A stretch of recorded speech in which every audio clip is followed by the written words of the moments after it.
Aloha, everyone, and welcome to another episode of the Warrior Women in the World of Entrepreneurship podcast. I'm your host, Kolo, black belt in Bruce Lee's art and concept of Jeet Kune Do, founder of the Tasco Fit Martial Arts and Fitness School here in Hawaii. I'm also an apprentice instructor of Lee Jun Fang Kung Fu and Jeet Kune Do and the Filipino martial arts under Guru Dan Inosanto. So the podcast that you're listening into here focuses on interviewing warrior women entrepreneurs throughout the world to shed some light on the realities, the good, the bad, and the ugly of running one's own business. We hope that you give each episode a listen, and please, please, please remember to like, subscribe, and share your favorite episodes. It helps us so, so much, and it helps us be able to bring on more and more entrepreneurs out there to help all of us, really, myself included. So please feel free to tag us in your posts to let us know which episode or episodes resonated with you most.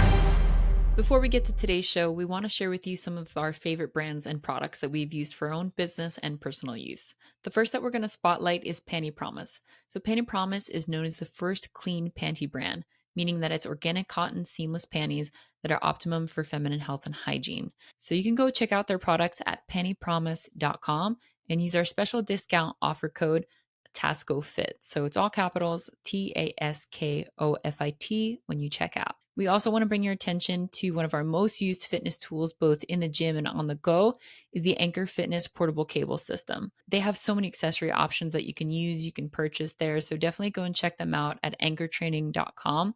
You can use our code TASCOFIT11, so very similar to the other one. So it's TASKOFIT11 for any offer for any order that's above $499. So you'll get that $50 discount off of that, and it'll definitely save you some money on like a big cable machine. This is so useful. I've used it so much either with my own business, Tasco Fit Martial Arts and Fitness, as well as with the Hawaii hurling team. They're always linked in our description as well. So please be sure to go back into those episodes and check them out there if you need a reference. For now, enjoy the show. Aloha, everyone, and welcome to another episode of the Warrior Women in the World of Entrepreneurship podcast. And I'm joined today with today's Warrior Woman guest, Isabel Quintero. So Isabel is a physical therapist specialized in neurorehabilitation for things like stroke and spinal cord lesion. She and her husband opened their own clinic, Anicca Terapia, in Spain about 7 years ago. So Isabel also runs her own business as a scientific translator for Spanish researchers who want to publish their manuscripts in English. So obviously she speaks fluent Spanish and English, which is awesome because that's right up my alley as well. And in addition to creating and running and developing these two businesses and being a wife and a mom of two, Isabel embarked upon another journey during the pandemic that would lead her to her third business, teaching kettlebell kickboxing and fitness. So she currently teaches in person and online through her online training platform. And during the pandemic, Isabel trained with kettlebell kickboxing founder Dasha Libin Anderson of New York City to learn and receive her KBIA certification. So that allows her to teach kettlebell kickboxing to pretty much anyone that she wants to. And then to this day, Isabel teaches classes to women at her clinic and online through her established training platform. So, Isabel, I'm super happy to have you on this podcast. Thank you so much for joining us today. Welcome. Thank you so much, Kolo, for inviting me. I'm very humbled, and it's a great pleasure. I have to say also, I wanted to say that I have been listening to your podcast since you invited me, and I find it really inspiring to hear from so many different women from so many different walks of life, and you get to learn something from every experience. So it's great to be here.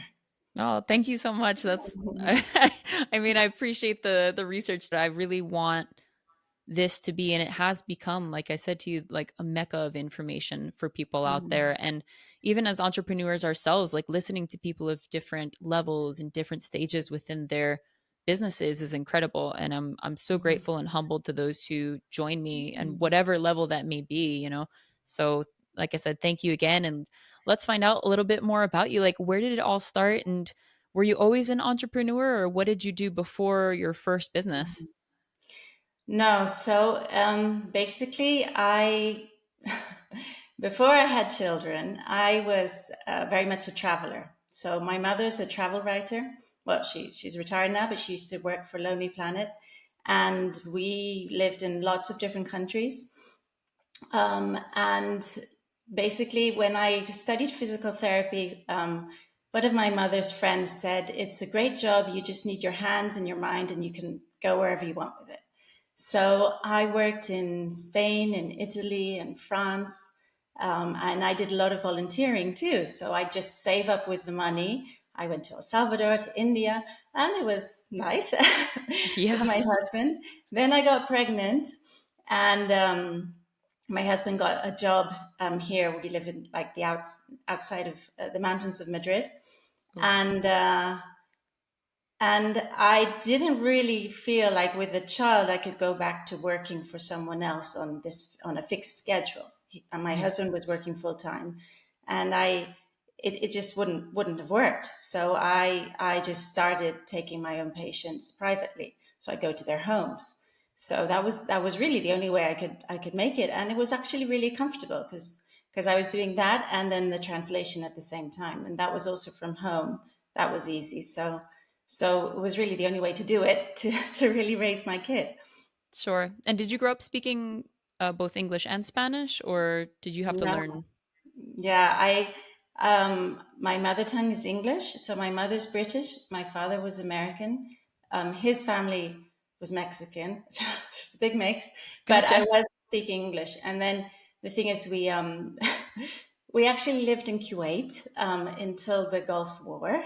And that's when we moved to Spain eventually. And I got to Spain when I was 9. Um, and I was in a public school, and I just had to learn. And so yes, now I'm absolutely fluent in both languages, which is what made the translation easy to move into. Sure. So when did you, I guess, how long were you a physical therapist before you got pregnant and then decided to open up your own business? Like, how many years of experience did you have? Okay. That was about, so I have 22 years now that I've been a physical therapist, and my son is 12 years old. So like 12 years ago. So yeah, I had quite a lot of experience, and I think that's important. Um, so like at least, yeah, more than 10 years. That's important because I think that in order to do something on your own, you do need, of course, the experience. And having worked for all these different people,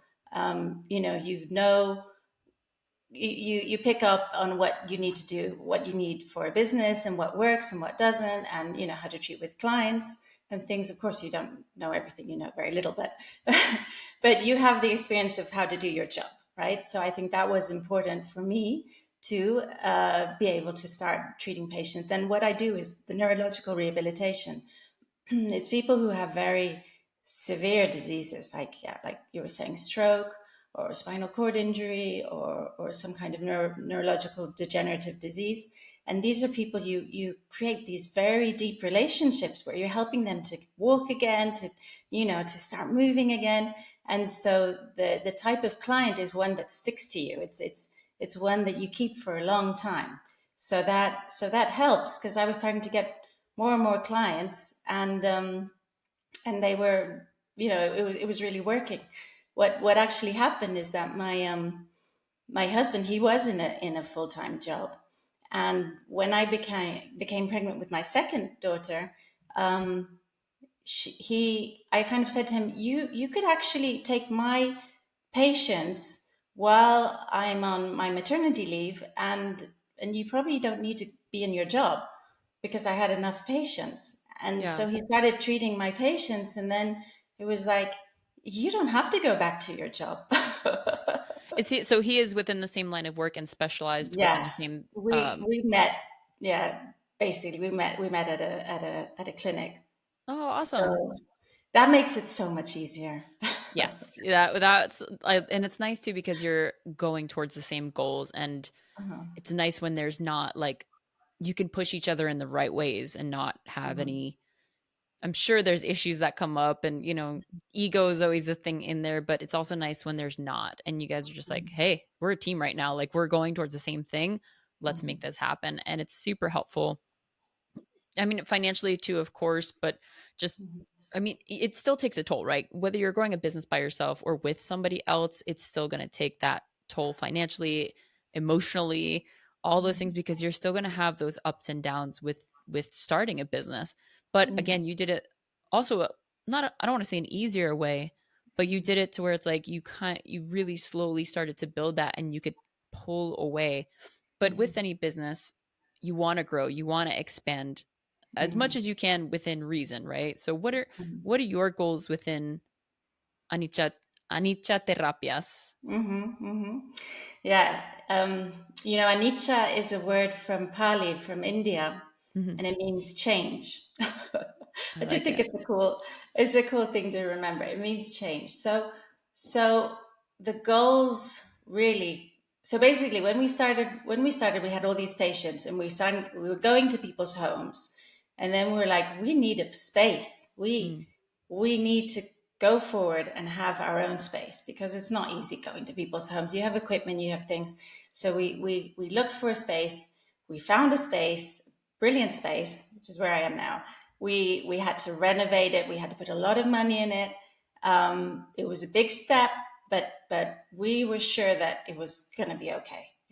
That this yeah. was what we had to do, and it's grown, because that was, yeah, 7 years ago. Can I ask And you really quick, just to yeah. interrupt within that? So when you opened up the space, did you, if you don't mind me asking, did you guys Mhm. already have the money set aside for it? Like you had a plan and then you saved for it, or you took out a loan to do, or grants, or how did that work for you guys? So in Spain, when you start a business, you can get some money from the government, instead of getting like, unemployment. So you Mhm. can put the money that you would get from unemployment towards a business. So we had that money from my husband, and then my mother came to help me. Okay. She Yeah. saved me by loaning me some money, Yeah. um, because we had to renovate the whole place. I mean, we Yeah. didn't have the money to do that. She was an Um, investor. There's nothing yeah. wrong with that. She knew she believed in you, and that's okay. And there's no like shame in that, and it's Mhm. incredible that your Mhm. mom was able to do Mhm. that. And Mhm. not everybody has that, but it's amazing that you do. And it's, Mhm. even if somebody does have that, like maybe their parents do have the money and they're just like, nope, not giving that to you. Mhm. So it shows how much that your mom believes Mhm. in you guys and understands that, you know, you guys can build something like this and be successful. Yeah, definitely, definitely. I mean, if we hadn't have that, it would have been very difficult. We had the money for the equipment, but we didn't have the money for the renovation. Mm, So then we had all of that, and what were our goals? Just to give the best service as possible to this population, which of course it's a very specific population. So not everyone does provides this kind of treatment, hmm. and have satisfied clients and do what we love. That was our goals. We weren't very business minded. Like, I remember my sister's an architect, Mm. and she was like, so what's your budget? So do you have, and I'm like, I don't know. Yep. Been there. It's like I know what a budget is. I just don't know where the scope is within what I'm doing. Because you don't. You're starting it out and it's just like Mhm. I have no scope. What I'm doing is very niche, or even if it's not, it's Mhm. like everybody's different. So it's like, where do I Mhm. even begin? And again, this is exactly why I'm doing this podcast, to hear this, like, this honesty and Mhm. exactly what goes down, because it happens to so many of us. And it's just really realizing that it's important to just keep going. And also, like you're probably about to say, is like learning, like, oh, okay, I should maybe have that as an idea. So she asked you if you had a budget. Yeah, um yeah. She's like, "What's your budget? You're doing all this renovation." I'm like, "Well, they said this, but." yeah. And yeah, and so you do learn a lot, because we had absolutely no idea of any of that. And like the first day, I remember the first day, like a patient came with a neurological injury. She had a stroke. It was like, wow, we've got our first patient. She's actually come to us. She's here. You know, Yeah. And were it you was guys able to amazing. adapt with that too? Like, or was there's sort of bumps in the road. I mean, you guys are professionals and you knew what you were Mhm. doing, but Mhm. it's different when it's your own space. And then it's kind of like you're so excited sometimes that it just is like, you got to like Mhm. calm yourself down in front of the clients. It's just like, okay. Did you Yeah, guys have yeah. that moment or it was just pretty much smooth sailing? No, no, I think we had that moment too. I think we always remember we have a friend who's very successful. He's very clever, and he did some kind of web page for like hotel bookings and stuff. And he's got like loads of employees now and things. And he would say to us, "You two, I know you guys really well. You're really good at anything you want to do. So your business is going to go well. I know it's going to go well. You have to believe in yourselves, and it's going to work." And so we kept thinking that, he's right, we are good at what we do. Yeah.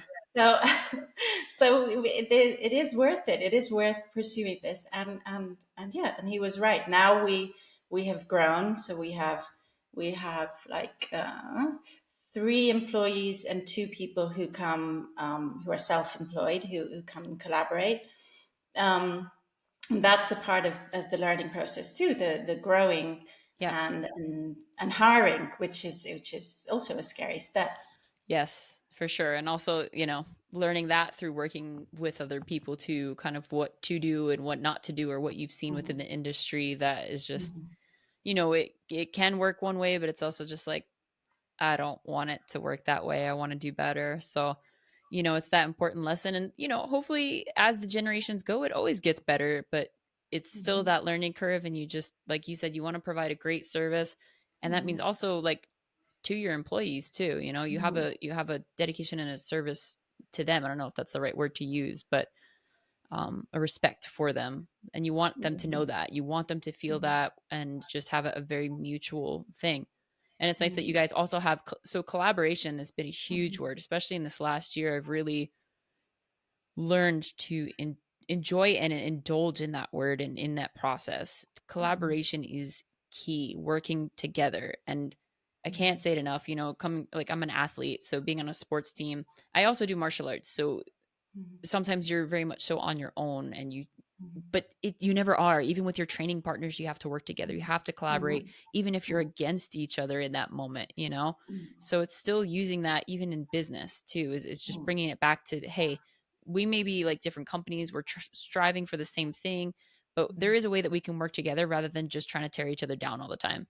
mhm, You want to put mhm. that out there for the people. You want good service to the people. You don't want them to have bad Mhm, experiences. mhm, mhm, mhm. No, completely. And if it had just been us, it wouldn't have been the same. It wouldn't have grown. It wouldn't have. So we have people from different professions. We've got neuropsychologists. We've got occupational therapists. Everyone brings something to the team. And also the big step we did was having a secretary. Oh, That is yep, for the sure. most amazing thing.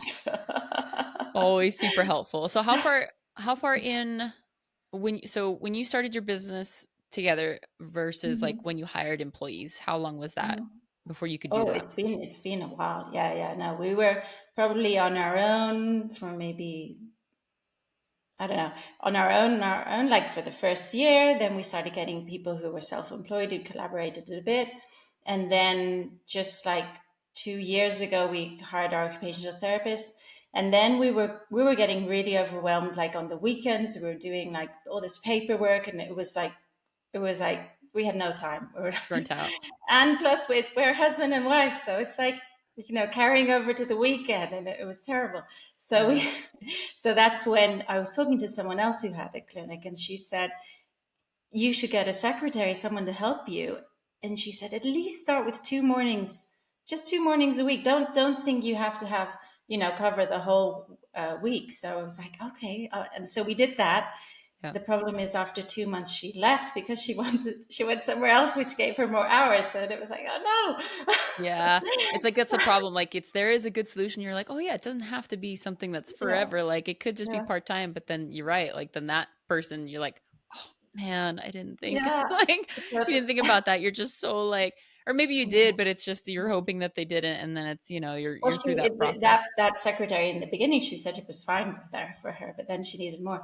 But then Right. we found someone else, and we said, okay, 3 mornings a week. Let's see if Yeah. she stays. And now recently, we've given her 4 mornings a week, and it's working. and it's Right. working, and it's really helped us. But it was better for us to do it little by little, because all of a sudden we wouldn't have been able to. But we needed to make that jump, and we needed to take that load off, because I think the big word here is, especially being a mother and everything, is the balance, Yeah. like balancing. And then with me, with all these other things, Yep.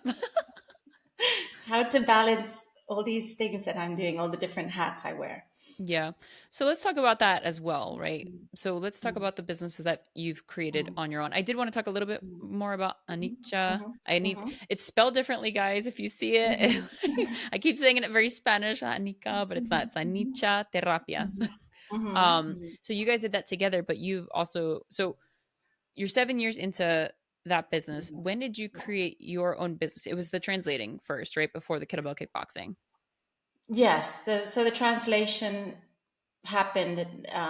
Well, it's happened actually. So the thing with the translations is it's happened gradually, because Mm, as a British American physical therapist in Spain, a lot of places where I work, they have courses, they bring people in. Everyone's like, "Oh, I know a physio who speaks English, who can translate." So I was translating courses, yeah.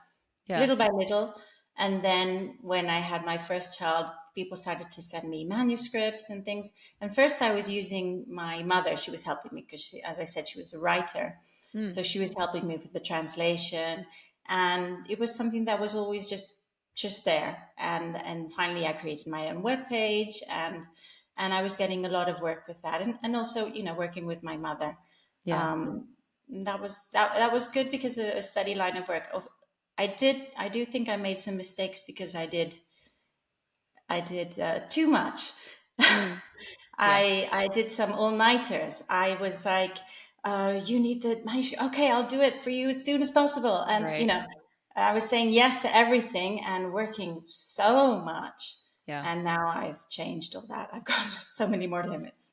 Yeah. And you know what? I think at first too, provided on where you are in your life and in you're growing within Mhm. that business, like you want to say yes to every opportunity. And to an extent, Mhm. I think you should Yeah. to learn that or until Mhm. you can learn and get that experience under your belt. Mhm. It's like training Mhm. martial arts, right? The more Mhm. hours that you train, not that you want to burn out, but the more hours that you can train daily, Mhm. weekly basis, Mhm. the faster that you're going to be able to understand and adapt, but also, like you said, making sure that you give yourself time to rest Mhm. so that your body can absorb what you've done. But Mhm. there is such thing as kind of active rest too, of just making sure that maybe you're just doing something else versus like what you're like pounding your brain with. But Mhm. like you Mhm. said, it's still having those opportunities is important because there's the moments where you don't have those opportunities and you were begging for them at one point.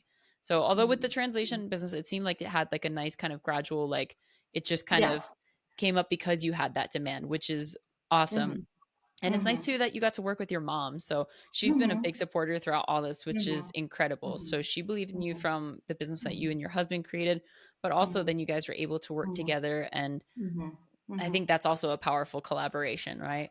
Yeah, yeah, definitely, definitely. She was a great help to me. Then there came a time when I was like, okay, I know now what I have to do. Yep. I'll just carry on with this myself. But as you say, it's a demand that started coming, that I was covering, and then I haven't had to do any publicity or anything, and it was just word of mouth, and that is like a steady trickle of work that's Yeah. always there. So and you can do it basically. I mean, there's a time frame, I'm sure, but you can still do it on Mhm. your own time or at home, which Yeah. is nice. Having that liberty of Mhm. being able to work from anywhere. Like that's Mhm. my ultimate goal. Like I actually I'm glad I'm speaking with you too because my ultimate goal it was either living in Ireland or Spain. I'm still Oh. thinking more Spain these days just because Mhm. like I would love to have Mhm. horses one day and have like a little bit more land. I love the architecture in Mhm. Spain. I lived there for a Mhm. time studying abroad, Mhm. but it's also different like running a business there. So knowing those Mhm. ins and outs of it. But Mhm. um a little off the rails there. I forgot where I went with that. Yeah, no, there's definitely lots of opportunities, and Yeah. yeah, But yeah, everybody loves to yeah. tell you how difficult something is just because it's in a Mhm. different country. It's like, oh, well, you have Mhm. to do this and that and make sure you have this. It's like, okay, Mhm. it's not Mhm. impossible. You just have to No, figure out how to do it. So you no. you traveled Mhm. all over. When and how are you? Is your husband Spanish? Yes. Okay. So was that probably an easier way in order to like be able to get the, did you have to have like work visas and different things? Like how did that work for No, you no, in the because EU? I studied physical therapy in Spain. Okay. So my training was already done in Spain, and I'm like a permanent resident. I could get Okay. the nationality. I haven't done it yet. I'm just lazy. But It's the Spanish way, not being lazy, just enjoying life and not having to worry about things that, you know, you're yeah, already able to do. yeah. Well, I do have the British nationality, and before Brexit, I was European. So now I'm not, but I'm still a permanent resident. So, and I'm Yeah. married to a Spaniard, and I have a business, so I don't think they're going to kick me out. So. Yeah, no, you're doing amazing work, so I highly doubt it. But the reason I ask, like I said, it's important for me to know because that is something that I want to do with my future, Mhm, hopefully near mhm, future. And again, mhm, it's like I'm running my business, and I suppose I still could have it through the US working in Spain. Like that's the benefit of mhm, having things like online and mhm. virtual, but Yeah. I still would like to also have in person, a little bit of brick and Mhm, mortar, even if it's just mhm, like on mhm, the, hopefully on the property I'll have one day and just, be able mhm, to run that. But, it's mhm, still having those legalities. So I really mhm, appreciate mhm, and like to listen to like, again, you talking about like what they accepted more. Like, okay, studying in Spain helped to in order to get mhm, into that. So what mhm, is the business formation? Like what do you guys usually go under? Because in the States we have LLC, S Corp, C Corp, all these different things. Do you have to mhm. like register? How do you register your business in Spain? We had to start what's called a Sociedad Civil Profesional, Hmm. professional civil society, and where we both have 50%. That was what we had to do for the clinic, and then get all the health permits and all these kind of things. But that's basically it. We had to start our own society. Yeah. Oh, I like it. Um, I love that. So did you have to do that also with the translation business or no? It's just kind of No, like independent. no. Translation is actually quite an open business. Some people study translation, Mhm. whereas other people can just prove that they have, like maybe university studies in the other language. So in my case, I did my diploma, my physiotherapy in Spain, and then I did a master's in England. Hmm. So, and then I have the nationality too. So and then all the manuscripts and things that I've translated. So that's enough kind of validity to Huh. do it. That's awesome. I love that. I didn't ask you either. What's the name of your business, the translation business? Oh, it's just IQ Traducción. IQ Traducción. For anybody that's looking for a translator for important research documents, there you go. Yeah. Always trying to promote you guys through any way that I Thank you. can. So Mm-hmm. fast forward as well Mm-hmm. to what brought you into kettlebell kickboxing. So physical therapy right there with like physical Mm-hmm. fitness, but obviously you were Mm-hmm. working with folks who had severe trauma happen to their body one way or the other. I don't know if that's a Mm-hmm. great way to Yeah. say that, but Mm-hmm. so what brought you into doing kettlebell kickboxing, which I also Yeah. love so much. So So it's something completely different to the other two things that I was doing. And basically, the year before the pandemic, or a couple of years before the pandemic, I started training in something called fascial fitness, mhm, and which I loved. It was like, because with the translation, I have to say, I wasn't taking care of myself. So I was sitting in front of a computer for long periods, long hours. I told you I did a few all-nighters. I was starting to get like back pain. yeah, And then I was working with clients where you have to lift them and and I wasn't taking care of myself physically. So then I did this course and I felt, oh, this is wonderful. And so I started to teach it at the clinic to my friends, basically other mothers. yeah, And then as it was approaching the pandemic, I was thinking about fascial training other ways, and I saw something about kettlebells, and I thought, oh, kettlebells would be really good for the fascia because you could load it, and mhm, it's ballistic, and it makes sense. And then I found Dasha, and then I was on her platform practicing, and then I thought, oh, I'm going to do the training. Yeah, and the pandemic happened. I said, well, this is a good time to do the training. yeah. So I did the training, and it was amazing. And I remember the first time I saw a kettlebell and I bought one. I bought the lightest one as possible, right? It's 4 kilos, nothing.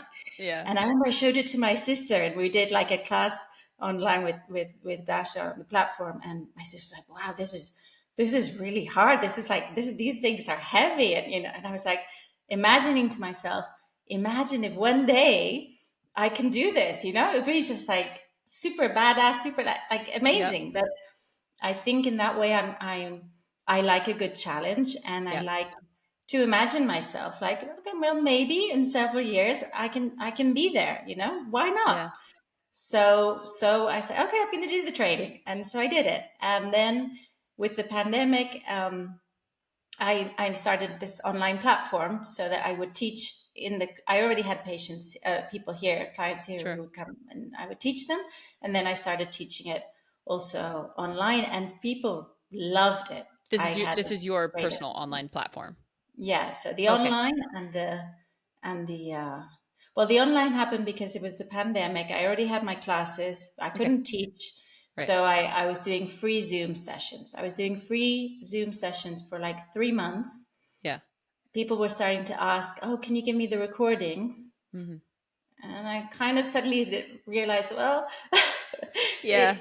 if it's working, okay, the pandemic's already been 3 months. I've been doing this for free. Maybe I should actually charge for this, Yeah. right? Yep. And so that's when I started my platform, because I thought, I think there is a need for this.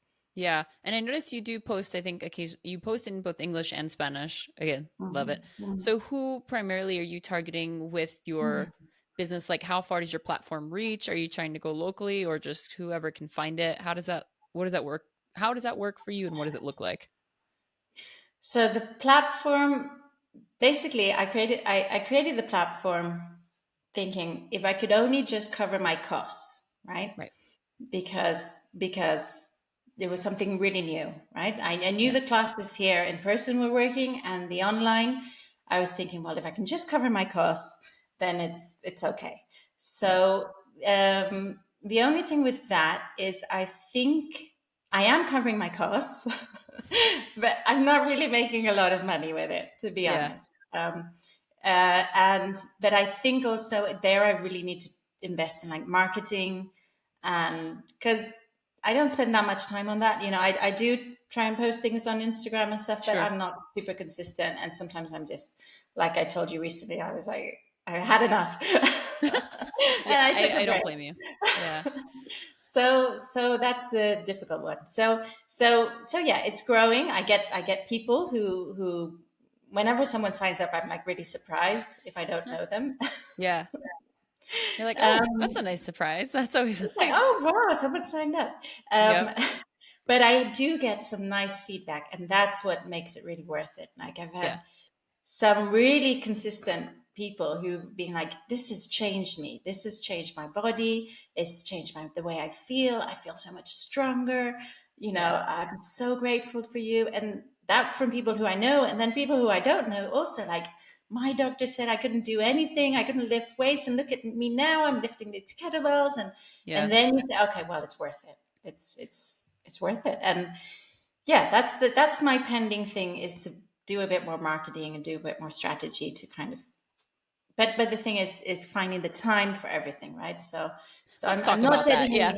so much time to it, but it's there. Sure. So where is your time currently going primarily? How are you prioritizing? And let's definitely talk about why you needed to take a break from social media. I think that's super Mhm, important mhm, too. And mhm, it's not necessarily going the route of like canceling everything and terminating it because mhm, you and I think primarily use it for business. We'll post mhm, some personal things like mhm, with our mhm, family members or whatever, but it's still even with like the business in mind because it's family, right? It's family business. It's health, it's wellness. So mhm, mhm, how what made you want to first let's go back. So what made you want to take that break? I know you said you're getting overwhelmed, but why? What was mhm, exactly overwhelming you? mhm. Well, the thing is, yeah, with like social media, like you have to try and post consistently, and with come up with this new content and stuff. And in my case, there were just too many things happening, like with the clinic and with other things. There were and in my personal life, there was problems with like my landlord, and it was like I don't have enough mental energy Yeah. to dedicate to creating a reel or a post. Yeah. No way. And and then also it does take time. It does take quite a lot of time if you want to Yeah. do it well. And it's just like me last night. I was creating a reel, and I had to go into my bedroom, shut the door, and then my daughter kept coming every 2 minutes, and it was like, oh, and I was like, that's why I wasn't doing it. Yeah. It takes a lot of time. So whoever is really consistent, well done for you. I think it's okay. I don't take it so seriously. Where I think it's fine. It's fine if I take a break. If someone's there who's really interested, they'll probably still be there when I come back. But it is important to be able to breathe and to see what you're doing, and to focus on what's important. And maybe social media isn't always the most important thing. It's what you're living right now, right? Yeah. Dedicating time to what needs to be done. Which brings us to, what are you dedicating your time to primarily right What now? am I dedicating my so basically, with the classes and the platform, it's really good. But as I said, it's also really good for me because now I'm taking my my fitness and everything more seriously, because you're like being a role model. So Yeah. it's actually really good for me, that part. Yeah. Then there's the clinic, and where I'm dedicating a lot of time, but I have managed this year, I'm blocking off time. So I've got Monday, I'm only working till 2. I have the whole afternoon off. The same with Friday. I've changed everything. So that way I'm making sure I have the family time, because my kids are still small. My daughter's 8, my son is 12, Yeah. and they still need me a lot. So I'm blocking off time to make sure I have enough time with them and time for work. It's and making sure I have my family kind of rituals like pizza night or film night, and just trying to cover all the boxes, and then trying to be really flexible, because you try and you think, especially when you're a mother, you think of like a deadline, or you want, and then your son gets ill Yeah. and everything. You have to change everything. So trying to be flexible, trying to accommodate everything, but trying to block off now my limits. And so now I know, if someone writes to me and they need a translation, well, it might take 2 weeks. Yeah. But I found that now that I'm putting these limits, people are still saying yes. So fine. Yep. You are in high demand and they know it and they want it. So the important word here that we are looking for is boundaries. People, Mm, boundaries with any mm, relationship, I think is important, whether mm, it be romantic, mm, mhm, friendship, or business. Setting those boundaries is imperative for yourself mm. and for the other person or people that have to do with it. Because if not, things are going to suffer. And it's, you want to Exactly. spread yourself, like you want to be able to help everybody that you can. And especially if they help you, but sometimes it's like you just can't, at least in that moment, and it's Mhm, either going to have to be okay, or if it's not, then you'll make it up hopefully another way. But mhm, mhm, it's hard because it's like, oh well, I want to, they're choosing me to help them recover, or they're choosing me to do this for them that they're going to need. So you really have that want and that nurturing too as a woman, I think, especially to want to help and to give all that you can to your business and your work, and create that, mhm, it's the word I'm looking for here, reputation for yourself mhm. and your work. But yeah, you Yeah. can't run on an empty tank. So having those Mhm, moments is super important. mhm, Do you guys still mhm. do you, I don't know if observe is what I want to say, but siesta? Do you guys follow that, or no? You don't No. close for, because you're No. kind of close to. Do you have your business in Madrid, or where do you have it? No. No, it's this town outside of Madrid, 40 kilometers away in the mountains. Hmm. So we're basically close to nature. I don't Yeah, really go to Madrid much. yeah. Oh, that's awesome. Yeah, I was in Yeah. Salamanca for a while, which was, I guess, 2 hours like west towards Portugal, and Hmm. it was lovely. It was a little too landlocked for me, but I would definitely love Hmm. to like see the mountains. I was in the Sierra Navala in the south of Spain Oh, for a nice. Yeah, while, yeah, and yeah. that I loved. We were close to the mar, and then like we were also close to like the mountains, so Hmm. that was amazing. So I know, Hmm. maybe I'll get to visit you one day, Miss Isabel. Yes, that would be great. That would be great. We'll do I so. was just thinking of something that I'd also like to say, Sure, please. together with the boundaries, is that After I said I when was going to you, visit. No, I'm No, I'm no, kidding. no. She's Not like, related let's to talk about that. boundaries. No. No, no, no, no. It was. I was just thinking when we start to set these boundaries, Yeah. um, we can also put the price up. Yeah. No, that's So important. It's true. when You're we are valued. getting so much demand, um, and now we've got like a 20-person waiting list in the clinic, then you realize, well, if you are in so much demand, and then your services are really valuable. So, Yeah. that is a thing to make one thing. So if anyone's going through this now and there's like, oh, I can't manage all of this, and well, maybe what you're doing is very valuable. That's why you're getting so many requests, and maybe you can put your price up, and that way it is, that is time more well spent. That is part of creating the boundaries, setting the prices. Revisiting. It's a whole revisiting everything. Your Yeah. time and what you're making and everything. How often do you do that? I have a two-part question, but how often do you do that? Like you reevaluate everything for yourself? Mm. Well, for example, September is a good month to do that. Yeah. When things start again, that's a good time. And every year, basically in January, also we have to send our prices to the community of Madrid and stuff. Yeah. So there also we have an opportunity to think, okay, are we keeping things as they are? And with the translation, I don't change it so much, but yeah, maybe every 2 years or something. Because also the cost of living here in Spain has gone up so Yeah. much. So it is something that you have to think about. Yeah. Did it go up after the pandemic? Is that why, or no, it's just what's happening in the country? Yeah, and with the Ukraine war and everything, and like the price of gas and everything has gone up. Olive oil, also because of the climate change and stuff. Olive oil has gone up loads. It's like almost double. So Wow. everything is much more expensive. That's what they. I was hearing on the radio. They were putting in some supermarkets locks on olive oil, the big ones, so people wouldn't steal it. Yeah. So yeah, Which so for things those have who gone up. yeah, which for those who don't know, because I mean, I think you think olive oil, you think Italy, right? But I think I did before I moved to Spain, and then I realized like they make a lot of their own olive oil. Like there's Mhm, vineyards like to do that, and it's mhm, incredible and very good. So it's mhm, very interesting to hear that part about it. So, mhm, mhm, and then mhm, the other thing I was going to ask, just kind of going back with the pricing, how much did you know, like, to increase your prices? What, and also, I see you kind of smiling, and I think it's always kind of a little nerve wracking sometimes mhm, because you're just mhm, like, oh, I don't want to, for whatever reason, we have this feeling sometimes of not wanting to do that, even though, again, it is our value and we're okay with paying others the same rate. But for some reason, we don't necessarily think that we're always worth that, which is a strange mhm, thing, right? So how do mhm, you know how much to go up so that it's not so uncomfortable for you or potentially your clients? How much do you typically? mhm.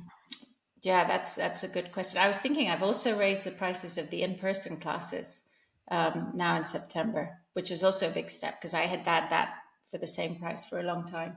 Yeah, Um, yeah, sometimes when we're here with the clinic and stuff, you think of how much people pay for a phone, for example. Like you buy a new phone, if it's going to yeah, be an Apple phone, it can be loads, like more than €1,000, right? yeah, And then you think, people have to value what you're doing for them, right? And is it more valuable to learn to walk again or to buy a phone? Well, definitely it's better to learn to walk again, right? yeah, So the problem with raising the prices, if you want to raise them, so it's not too much where people think it's way too expensive, and not too little where it's not worth raising it. So it's always very difficult to find that. Sometimes you look at other businesses, or you just think of what your time is worth it. What we've been doing is when we raise it, we usually raise it for the new clients, and we keep the old clients with the old price, and we tell them, okay, we're going to leave you at this old price for this 6 months. We're doing this for you.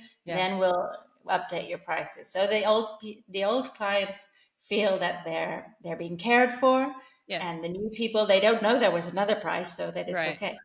Yeah.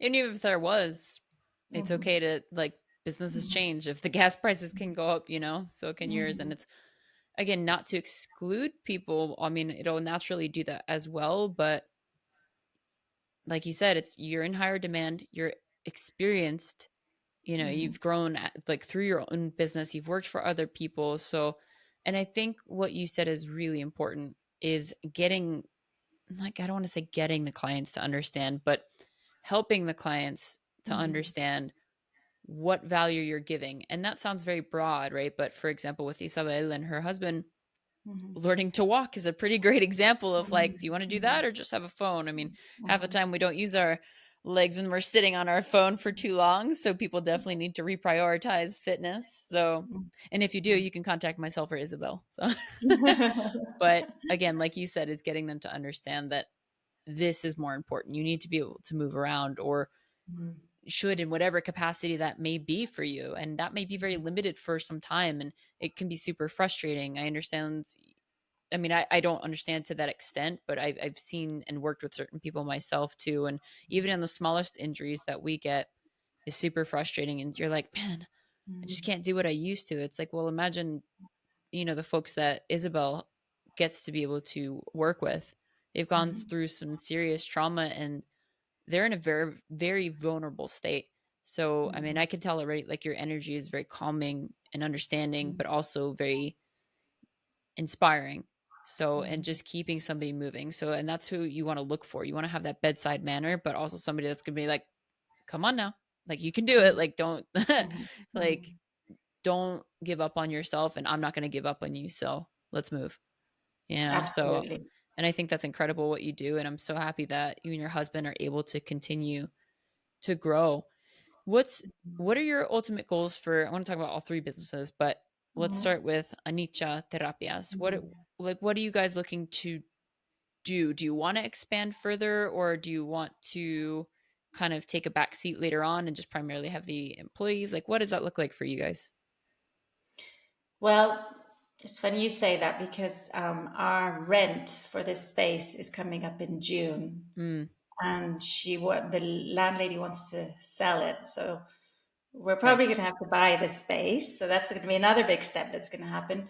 Although Yeah, at the same time, it's starting to feel a little bit cramped. Like yeah, we would ideally want double the size. yeah, But we probably can't do that right now. We know that. So we thought, okay, everything now in our clinic has wheels on it. So, so this space transforms all the time. When I'm going yeah. to teach a class, I just wheel everything out.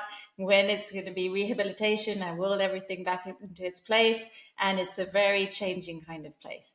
And Transformers. so, yeah. So yeah, we've got things that are hanging from the ceiling. So, it's every centimeter is like well used. So but the thing is, yeah, we our next step would be to buy the place, and maybe in the future try and extend it. Like there are some places nearby, maybe we could Yeah, shift and make it even bigger, but it's really hard getting a different space. It's really hard finding a space. sure. So Yeah, and it's just, you also want to make sure that you're not getting taken advantage of as well, mhm, with mhm, people knowing that. So I think that's the hard mhm, part as well when negotiating any sort of like mhm, buying of like mhm, property or mhm. anything. And also, Yeah. it's still, you have until June. Mhm, So mhm. who knows? December might come up and you Correct. might be like, you know what? There's a Mhm, different way, or there's mhm, something else that we can do, or maybe it's a little bit mhm, more mhm, open and spacious, mhm, but still can be mhm, like locked down. I don't know, something that'll mhm, work for them. But yes, as of right now, that's what it mhm, looks like for you mhm. guys. And it's Yeah. important to have that visualization Mhm, and that idea, but definitely mhm, give yourself options if it's possible. But sometimes, mhm, kind of like you're mhm, saying, like, mhm, it seems to be, if we want to keep this route, maybe this mhm, option for now, but mhm, mhm. don't think that you're necessarily stuck anywhere. I think that's what we have to Yeah. try and avoid as business owners, is that stuck feeling. So Mhm, having that business plan, like Isabel was talking about, mhm, like when her sister asked her, like, "Oh, what's your budget?" It's like, "Oh." So having that is super important. So how have you been able to adapt, and like when who did you learn from? Sorry, who did you learn from with business planning and budgeting? Like, we talked about that a little bit with your sister, but then Mm. where did it go from there? Who did you learn from, or did your husband and yourself just kind of research, Google, and just kind of trial Mhm. and error? Yeah, I mean, we've got like a sort of accountant who does our taxes and stuff, Yeah. and so we just send everything to like him and stuff. But really, everything else is just self-taught, Yeah. basically, just self-taught. We have found the clients, we've provided the services, we do the budgets for them, we do an assessment the first time they come, Yeah. we give them the budget, this is our proposal, then and then we've had to like do several government things where we've had to, present projects and stuff, and we've done it basically on our own. I've had to take some courses that because what happens here, the Spanish government, it's good for if you're disabled, they can give you some money in Madrid to spend on rehabilitation. So we had to do a lot of permits for that. So Yeah. now we accept people who actually get funded by the government and stuff like that. Um, but everything has been basically self-taught, and I have my qualities and my husband has his. He's really good with more the technical stuff and fixing things. Yeah. So, but he is good at fixing things and technical things like with patients, and I'm good at making sure everyone gets paid and taking care of people. And so we're just like a good team. Yeah. And that's exactly what you Yeah. want to see and feel. And it's nice that, again, that you can do that with that, because it's more of a brick and mortar business with that. But, Yeah. and you can use that space, like you said, for your Mhm. own business with kettlebell Mhm. kickboxing and your Mhm. fitness Mhm. online. So Mhm. that's also another avenue. So utilizing the space that you have, like you said, every Mhm. centimeter is accounted for Mhm. and useful. Mhm. So Yeah. it's just like Bruce Lee is always saying, absorb what is useful and disregard what is useless, and make it Exactly. your We've own. got like a timetable where we've Yeah. got all the different professionals who are coming in and out, and it's like a Tetris, and you're kind of thinking on how maybe, the afternoons there are less people. Maybe here we could have someone, and it's just we're rethinking the timetable every single weekend. And we're like, okay, how should we do it now this week? And Yeah. just getting it more and more perfected. So you have it weekly where it's like, okay, let's have a look at this and make sure that we know what's Mhm. going on. Mm. I've got a, I've got a program Yeah. which has the timetable. My husband has it too. Everyone has access to it. We Smart. put all the patients, but we also put what we have to do at home too. So the kids have to my daughter goes to gymnastic. Everything is planned, and that helps with everything because I know where I'm supposed to be every day Yeah. and It what it I'm has supposed to to. do. Hmm. Yeah. We didn't get a chance to talk about like mom life with you and how you're Hmm. fitting that into everything. Hmm. So I would love to have you on again and have another conversation and have you back on the podcast so that we can discuss even that further, right? Like what it's like to Hmm. be a mom of two and a wife and still running Hmm. your businesses. And there's so much Hmm. in depth about each of these businesses. And for those of you Mhm, that are listening, please definitely write in and let us know your questions that you have, either for specific individuals or for myself. And I'd be more than happy to ask them.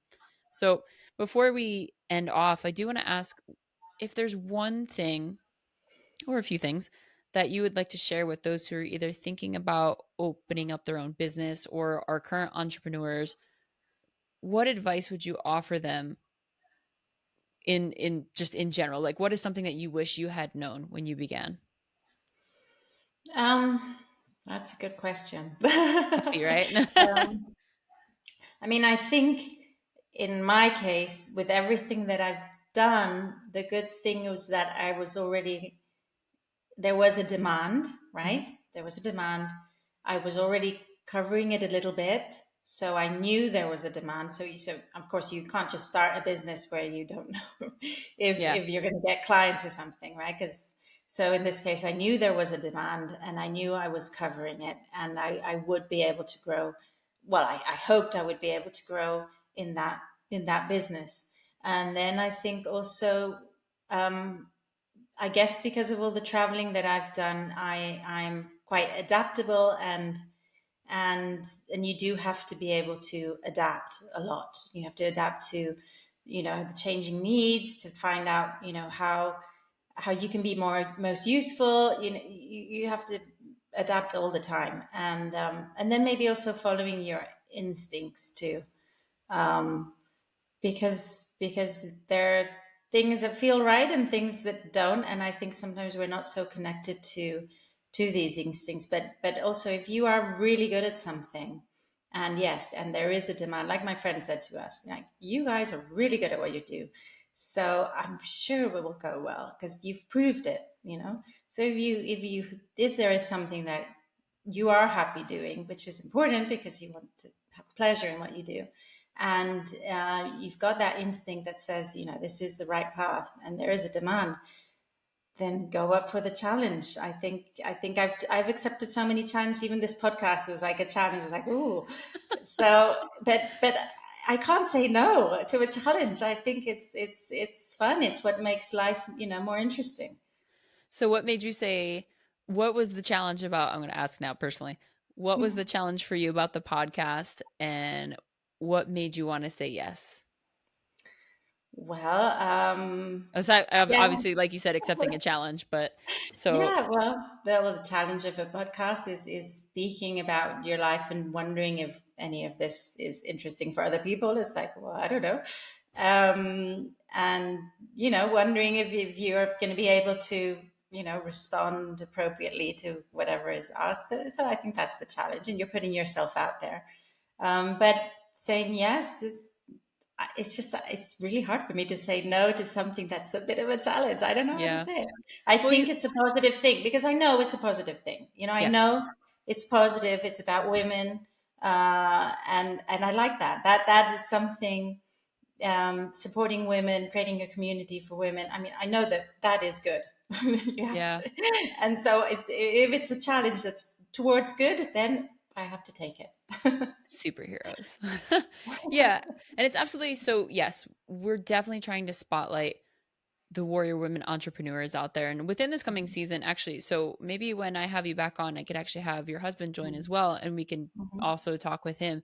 Because I'm mhm, trying, because especially with partnerships, right? Like, I don't mhm, want people to feel like they're excluded either. But I do, like I said, mhm, I primarily wanted to have warrior women on here because we mhm, don't necessarily get spotlighted enough. But also, mhm, like, there are realistic sides of, like, if you are in business with your partner, husband, or whomever, it's mhm, important to also discuss that and discuss it together to see how you can work together, you know? mhm, Which, so hopefully we'll get to talk to you guys another time too. But yeah, I love this podcast. And mhm, to put you at ease, there's already one person who has gotten a lot out of this podcast and is thoroughly enjoying it. So, and that's selfishly why I do this podcast, because I learned so much from each of you. So mhm, there's if you're training, there's no way you're not learning one way or the other. So mhm, this is a form of training that I consider, mhm. and I'm so blessed to be able to do this. And I'll just give you a really quick story so that I can let you go. So, my Yeah. grandma, who is my heart and my soul, and I love her, she did pass away last year, but and I was able to be with her, but she would have this big oak dining room table. And she was a smoker. I don't condone smoking, but she was old school. So Mhm, she'd sit there, a cigarette in one hand, the coffee in the other, or whatever. And she'd just sit there and have a conversation with anybody and everybody that came in through the door. And mhm, she would just care for people. And I would sit there, and I was a grandma's girl, so I would always be just right hugging her, or just kind of like my mhm, being a little possessive, my grandma. But I mhm, would still be there and listen to the conversations and mhm, just kind of learn what everybody, that all these different people had something to say and something to mhm, offer. It wasn't just inane, like venting, although venting is not necessarily inane. It's what you need to do in order to release certain things. But it was always nice because grandma was this beautiful presence who could help people. Like, they'd come in a certain way, and when they'd leave, there would be a sense of peace about them. Even if it wasn't fully mhm, resolved, you could tell that they felt safe, and they felt a little bit better, and they felt like they could go forward with that heart and that love and that spirit, and knowing that somebody is there for them and that they're going to be okay. And that's, mhm. like I said, what I'm trying to take into this podcast as well, and just have this be another form of grandma's table. So I That's hope that you've beautiful. enjoyed the Mhm, conversation. I certainly mhm, have. And again, mhm, I can't thank you enough for just making the time. I know it's early over there on Sunday. mhm, mhm. Sunday morning, it's Saturday night here in Oahu, Hawaii. So, Isabel, thank you so much for coming on, and I wish you all the best with all your entrepreneurial ventures, but know that you have a community here too. So try to, keep listening in. If there's anybody that you want to contact that you've heard that you would like to, connect with, this is your community as well. So thank you for joining us. Thank you so much. Have a great day. Aloha. Okay, see you in Spain. Yes, absolutely. Ciao.